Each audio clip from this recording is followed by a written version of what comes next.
அந்த விசாரணை ரெண்டே முக்கால் முடிச்சுருந்தாங்க. இதை முடிச்சுட்டு அதை பார்த்து எல்லாம் பண்ணிருந்தாங்க.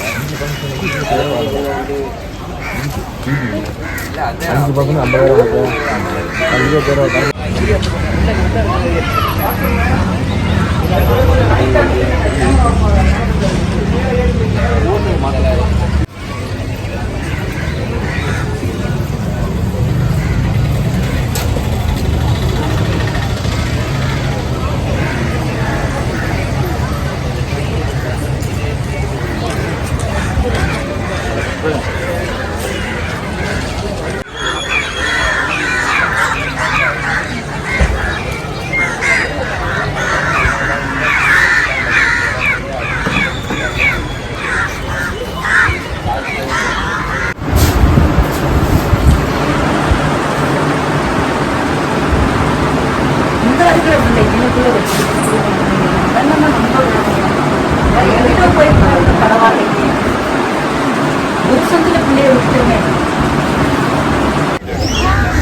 உங்க காவல்துறை மேல உங்களுக்கே நம்பிக்கை இல்லையா? சரியா விசாரிக்கலையா? உங்களுடைய உளவுத்துறை சரியா இயங்கலையா? அது சரியில்லையா? சிபிசிஐடி உங்க கீழே இருக்கிற அந்த காவல்படை பிரிவு சரியில்லையா? அப்போ நீங்க ஒத்துக்கிறீங்களா?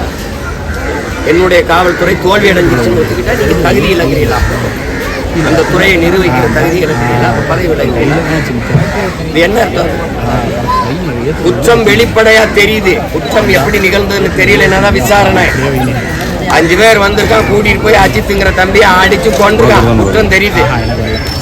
குற்றம் சாட்டு வந்து நகையை எடுத்துட்டாருங்கிறனா நகையை நீங்க திருப்பி எடுக்க முடியல, ரிப்பேர் பண்ண முடியல, அப்படின்னா எடுக்கல.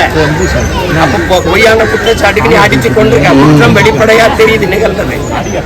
அடிச்சிருக்காங்க, செத்துருக்காரு தெரியுது. அப்ப உத்தரவு பிறப்பிச்சவன் யாரு, எதனால இருந்தாதான் நடவடிக்கை எடுக்கணும். இதுல என்ன விசாரிக்க வேண்டிய தேவை என்ன இருக்கு?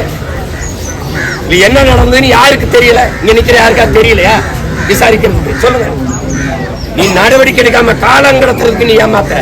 சிபிசிஐடி காவல்துறை விசாரணையிலிருந்து சிபிஐக்கு மாத்திரம் விசாரணைங்கிறது எங்களை ஏமாத்துறதுக்கு தானே உடைய இந்த மாத்தி. இதுவரை சிபிஐ விசாரணையில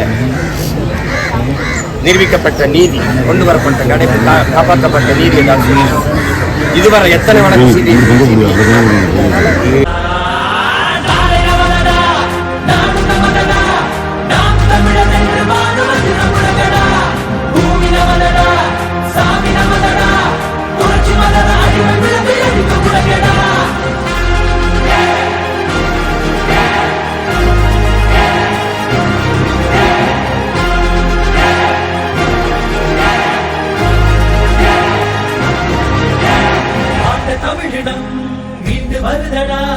அண்டமதிரவே நின்று மொழியடா, மடைய கூட்டத்தின் இடுப்பை முறியடா, மானமும் வீரமும் நம்பியடா.